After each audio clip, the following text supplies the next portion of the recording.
Superior firepower or the uber planning one. So ground battle plan would be decent for artillery use. Just a small amount, very effective units with lots of support. You're not wrong, which is why I'm kind of rethinking the motorized armies a little bit. Because that also will save our fuel supplies for the Navy and the Air Force, which I think is going to be more important. I think we'll probably go superior firepower in that case. With really heavy artillery. And then maybe SPG armor. Today, the nation is celebrating the Confederation of Australasia, and while the Confederation was not voluntary, having been initially formed by the British invocation of the Conservation of Resources Act in 1924, it has still brought about many benefits to Australia and New Zealand. Or, such is the common belief. Crowds are lining the city streets from sides of the country to the other in order to celebrate this occasion. Gain stability. Huzzah. Where's next, sir? And what weird division templates do we have? You are currently artillerized. And you are just garrisons. Where to, boss? Yeah, I thought you might be some weird templates. Where's next, sir? Alright, sir. Where to, boss? Orders, sir. Okay.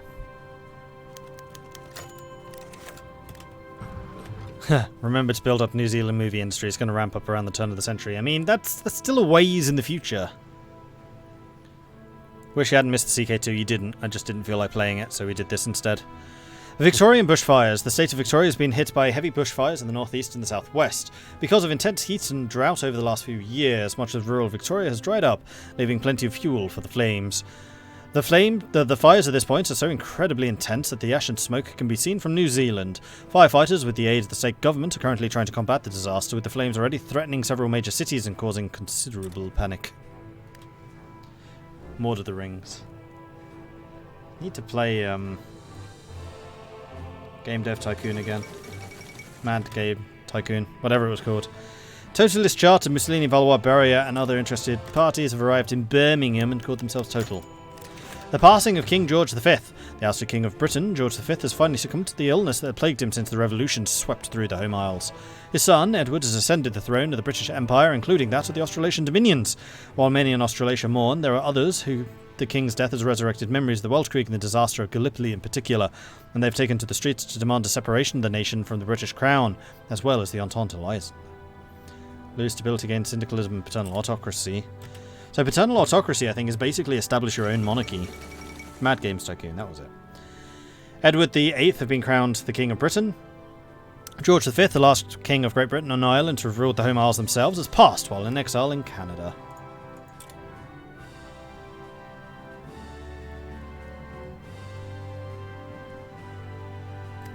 Yeah, how's the Air Force? Tiny. 25 tactical bombers and 25 fighters. Interesting. Bushfires finally extinguished. The fires in Victoria have finally been extinguished thanks to the efforts of the local firefighters as well as overdue intense rainfall, and the burning of almost 135,500 hectares of land. Currently, George Leonard Stretton has been selected as the Royal Commission into what led to the disastrous fires, though many suspect farmers or grazers in rural areas to be responsible due to their long-standing practice of burning brush to clear new land. Canada has invited us to the Imperial Conference of 1936 to discuss matters relating to matters of the British Empire. It would not do if the Australasian Confederation did not have a voice at the conference. Do we have any... Whoa! Yes, we do have decisions. Are these only... Okay, so these are only available once those focuses are done. 10 steel, 13 aluminium, 4 steel, 10 steel, 8 aluminium, steel, oil. Okay, so we can get a decent amount of oil. Police crackdown, cost political power, gain stability, lose factory output, dockyards. Have to be authoritarian democrat. Solidify control, increases party popularity, conscription plebiscite. And then forced conscription. Oh, you get a... I was going to say, ooh, you gain a free mobilization law change. That's not really true. Unless you're saying I'm never going to be able to do this unless I do that. Cannot enact conscription laws. So I have to force conscription through the stability change. Oof. Did I just start the game? Yes.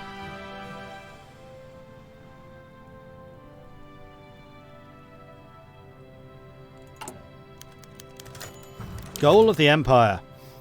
The Prime Minister of Canada gave a rousing speech of retaking Great Britain from the so-called Union of Britain. The British Empire cannot be called British without liberating our fellow Britons, be they English, Welsh or Scottish, from the horrors and tyranny that exists within the Union of Britain. Great Britain will be liberated and free. 3 cheers for the Empire. Huzzah! Huzzah! I need some tea. I'm feeling all patriotic.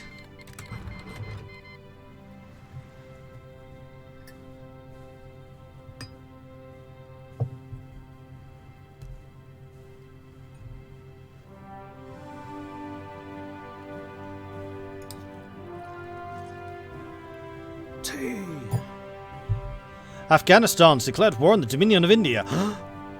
The delegate from Delhi stood up and delivered a stirring speech about how we must aid them in liberating the rest of India from the chains of the anarchists and the traitorous princes that broke up the crown jewel of the empire. Well, that was us. The delegate also spoke for a time on the trade benefits of the Entente if India was united, and how it would play a key role in retaking Great Britain from the traitors. For India and the Empire, because there's no real reason not to say this. Profits from the legation cities following the 1926 German intervention in China and the Treaty of Nanjing, signed in November of that year. Foreign trade was left to the richest cities of the coast, under the joint control of the world powers owning interests in China. Let the money flow. Wilhelm, thank you very much for the bits. TK2 is calling me, but I'll help fund the war effort first. Thank you. Appreciate that. Thank you. And Hoppy, thank you very much for the follow. Welcome to the channel. And B Dragon Slayer has also come in with a resubscription, which I'm pretty sure I missed. So thank you very much for that resub. I appreciate that. 2 months now. Awesome.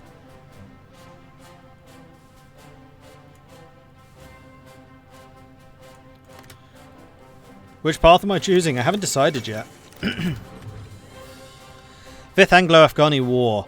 After the Weltkrieg, as the British Raj collapsed into turmoil and warfare, the neighbouring kingdom of Afghanistan took advantage of this opportunity to seize Peshawar and Quetta. The delegates from the West Indies Federation spoke today about the need for investing in the various dominions, stressing that the British dominions need a strong economy in order to take back Great Britain from the anarchistic traitors that took control of the country. Australasia agrees.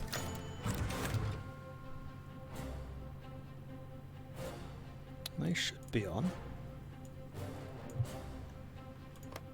I'll test that in a second. The final speaker of the day, our delegate from Australasia, stands up and speaks of the need of scientific investment. The economy needs modern science in order to keep up the pace and not stagnate, while the military needs the most modern weapons to take back India and the home islands. Let me just run a quick test.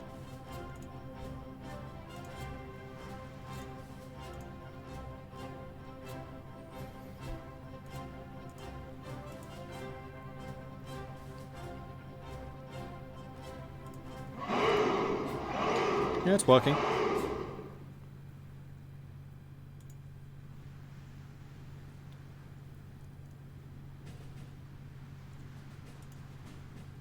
See if the subscription one is.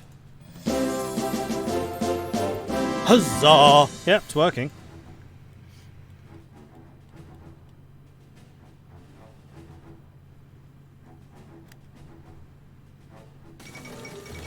Black Monday, on the 3rd of February 1936, the Berlin Stock Exchange stopped sinking. It plunged. Fueled by the instability, the market panic selling erupted as soon as the stock market opened on Monday morning. The conference is over. The Imperial Conference of 1936 is now over. With it over, we can now focus on working on putting into practice the decisions that came about at the conference. There is hope that perhaps the conference marked the dawn of a new era for the Dominions and the strengthening of bonds. But only time will tell. Cerealians have been elected in France. The Commune of France is the world's leading syndicalist nation. It is a federation of the city communes directed by the Comité de Salut Public, the chief executive. Actually, I can't change my economy because we have not enough war support. But as world tension goes up, we'll be gaining some war support. About time we got that Mordred fellow in here. I think he'd really enjoy this stream.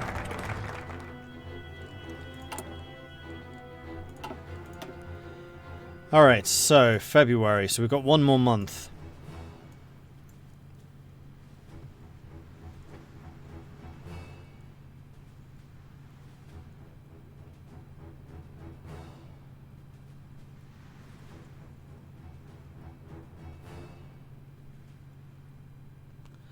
Mark your liberals, social conservatives, or social democrats.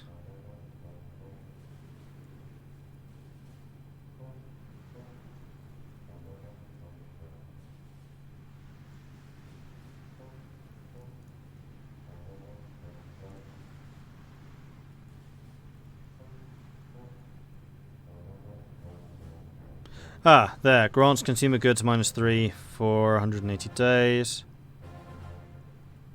Construction speed +5, production efficiency cap and factory output.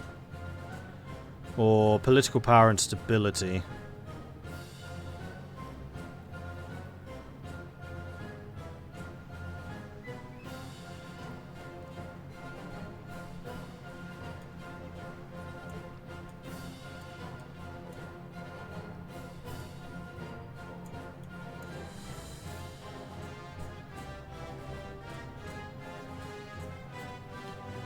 So I think at this point we need to start thinking quite seriously about which path we want to take. So we're going to go Democratic Australia, which seems to be the one with the most stability. It increases syndicalism and increases authoritarian democrats, or it increases national populism and decreases the others. We're mostly authoritarian democrat though, so I think that democracy is going to be the most stable, but doesn't necessarily have the best industry. I think the syndicalist one has the best industry. Oh, and democratic means we stay with the Entente. This one, I think, comes with the best industrial upgrades. Thanks to that factory output plus 20%, which is huge. But it does reduce our production efficiency cap in consumer goods factories, which isn't as big a deal. It also has this absolutely crazy research speed, decryption speed. Sorry, start again. Encryption and decryption bonuses, the ASRC, which sounds amazing. Plus factories, which the others don't necessarily do. Like, there are no extra factories from the democratic path. The AFM is the Australasia First path, which is paternal autocrat. So this is, we create our own monarchy. It has a decent army. It has got probably the second best economy. Factory output is increased by 15%, but so is construction speed increased by 15%. And more resources. But this one is independent. So either we go on our own, or we go with the co-prosperity sphere. So this is pro-Japan, probably. Victory for the Guard is the national populist, but this is like super pro-Entente and mega anti-union. So it's Entente, Internationale, co-prosperity, Entente. Okay?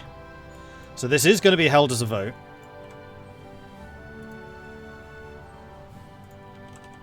I just wanted to make sure you knew what the options were. Alright, so first of all, we have of 1936. Democratic.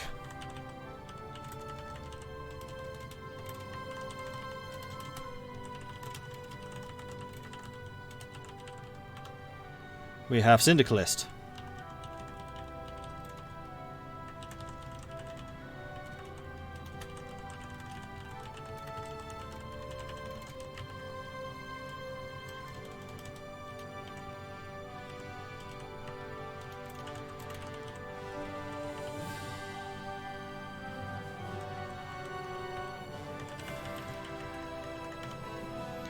We have the AFM.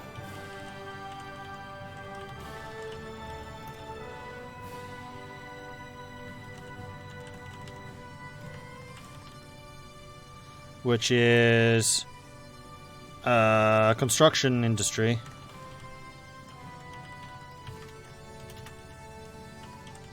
And this one is with Japan.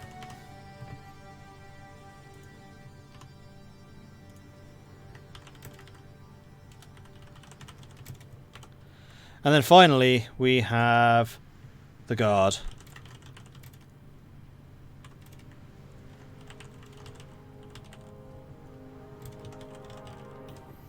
I don't remember what the Guard actually gives. I feel like the Guard is like the best military, because the loyal officers are really strong. And we have the third best industry. So the democratic gives us the least. It's just stability. We get a little bit of industry, but this is almost certainly the most militaristic.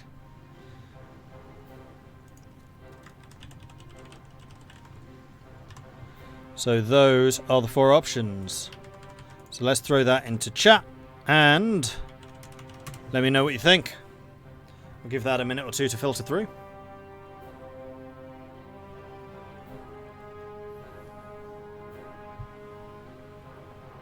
King Mordred the First, AFM.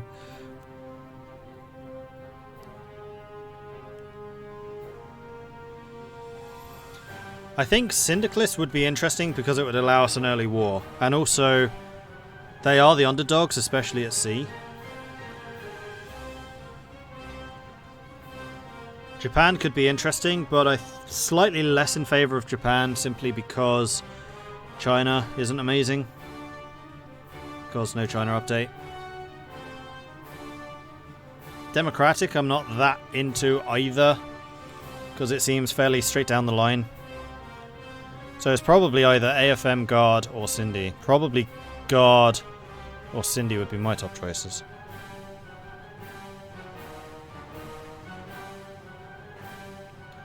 Alright, let's see how this vote is doing. Results.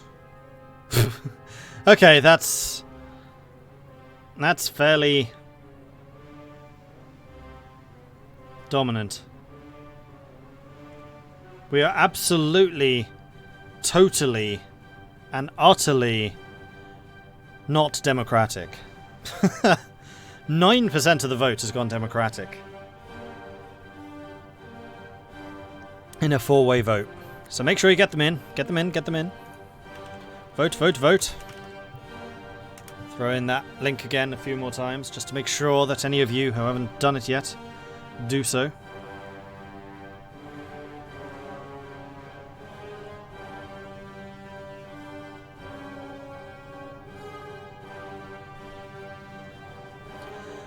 Then in third place, we have the Guard, which are the Uber Entente loyalists with 17% of the vote. Democratic vote share has actually gone down. Oh, no, it's gone up again. No, it's gone down. So the Guard with 19% of the vote. Then in third place,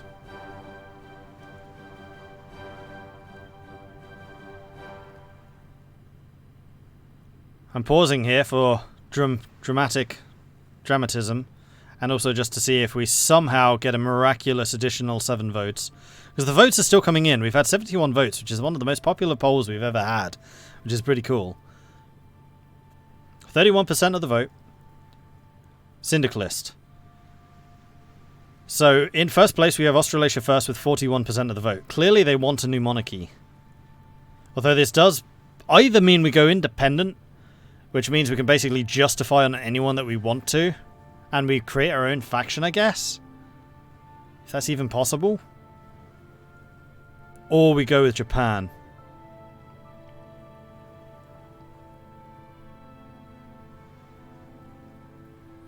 I'm trying to think of what that would mean. Going with Japan. Invasion of Indonesia almost certainly for the extra resources there.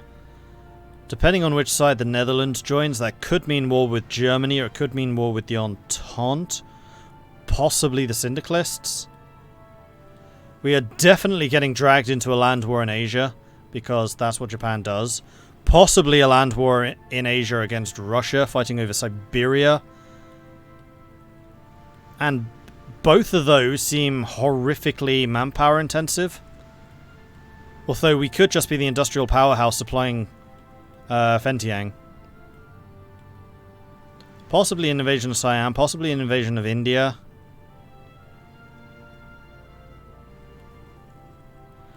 Once again, this is Australasia. Not voting is banned. The problem with independent is Kaiserreich doesn't let you form your own faction. That's why I'm just kind of pausing there. On our own means neutral, means no wars.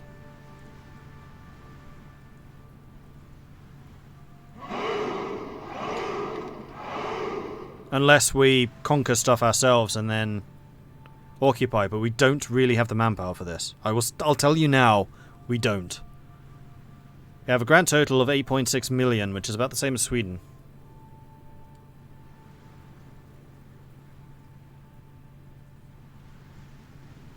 Allow Japan, take out England, claim North America for Australasia. Together we'll rule the waves and eventually the world. I'm actually surprised the AFM did so well. I am very, very surprised. There's still 6% between the two. So I'm going to do that most democratic of things. And we're going to have a runoff.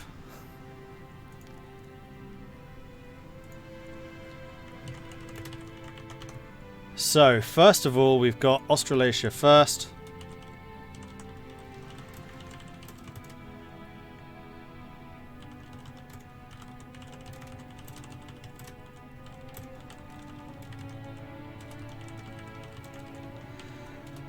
And then we have Syndicalist.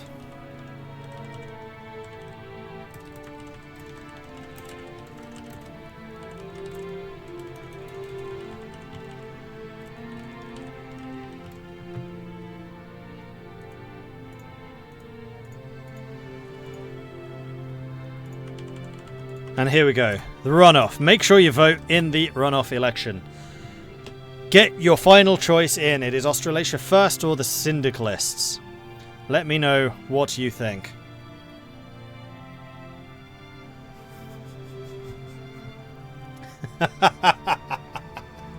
This is the most one-sided vote.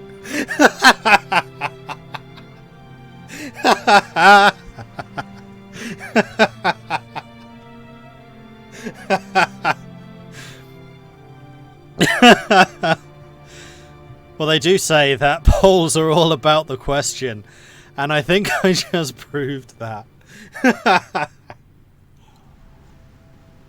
So make sure you get those votes in. Vote, vote, vote. Get them in. I love totally democratic elections like this. Hey, at least I didn't say you have to choose this one or not the other one. Because that was also a potential choice I could have gone. So, Australasia first. Kind of boring, not really what we want. Monarchist, yawn. Came in with a very, very respectable 35% of the vote. But clearly, in top choice, the Syndicalist, the popular underdogs, those who are up against it. Coming in first place with 65% of the vote. So we're going Syndicalist. I can't believe I just rigged an election in favour of the Syndicalists.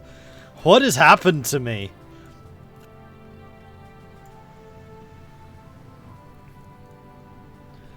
So Syndicalist. We're probably going to reform the bureaucracy, because that seems the most Syndicalisty thing to do.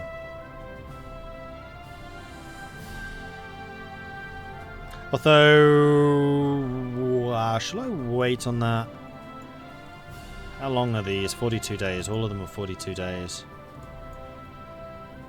I'm going to go for the research speed, because we do have a lot of research to do, especially if we're going to get naval power. Technological advancement will be the cornerstone of our future success. A recent royal commission has advised the government to establish a department to ensure that research is coordinated across the country.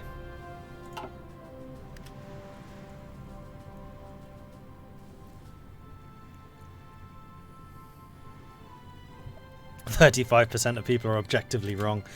The Russian Republic has declared war on Soviet Russia. So Soviet Russia is the defender? Huh, interesting. Call to arms from the Dominion of Canada. A special conference of the Labour Party. Today, the Australasian Labour Party convened a special session in Sydney where the former Premier of New South Wales, Jack Lang, was readmitted into the party after having been excluded for 5 years. Lang originally left the party and formed his own due to disagreements with the leadership. After his dismissal from government by the contemporary Governor of New South Wales, Philip Game, he fell out of popularity and sought to rejoin the party. A powerful orator and populist through and through, the readmittance of Lang has caused consternation amongst the more leftist members of the Labour Party, who, alongside the majority of the trade union activists, see him as more of a social feudalist, inherently hostile to true socialist doctrine. It seems that the Australasian Labour Party is heading into a turbulent time given the imminent election. Second Russian Civil War. Just 20 years ago, the last years of the Weltkrieg, the Russian Empire collapsed, ripped apart by nationalist movements and divided between the Whites and the Reds. After a German intervention, the Republican government defeated the Bolsheviks. But bad blood still boils.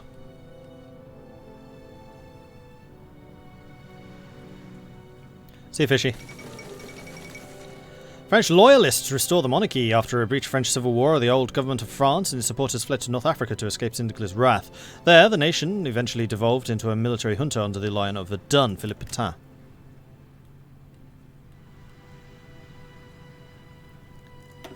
Nah. Although, actually, if I join the war, then I might actually... Ooh. Oh no, I can already do this. We just hit 15%. Fantastic. Let's early mobilise. How actually is the production of stuff and things coming? Slowly. I think we've built one infrastructure since we started. The Australasian Guard. Originally formed in 1925, the Australasian Guard is a staunchly nationalist and jingoistic movement, which traces its roots back to the parliamentary organisation the League of National Security, comprised of former servicemen returning from the Weltkrieg with the backing of influential Australasians. Many of these men helped put down the 1923 Melbourne Commune. In the years following the Melbourne Uprising, the Guard has continued to support the government, with many of the supporters joining the expanded security forces available to the Governor-General, and assisting in suppressing left-wing activities. The coming return to democratic rule has caused an upset amongst the far right, however, who feel the re-emergence of the long-suppressed Labour movement and that nationalist party, divided as it is, will be unable to maintain the status quo. Due to these factors, the Guard's leader, Eric Campbell, has decided that it will take part in the election to the Centre Party, despite their not inconsiderable levels of popular support. At present, it is unsure what impact they will have. So at the moment, Authoritarian Democrat is in power, but the UAP, the Social Conservatives, are actually the most powerful. Birdwood doesn't give us any modifiers. And we could have a head of military intelligence, but I think we should wait for that until we at least finish the uprising. I mean, revolution.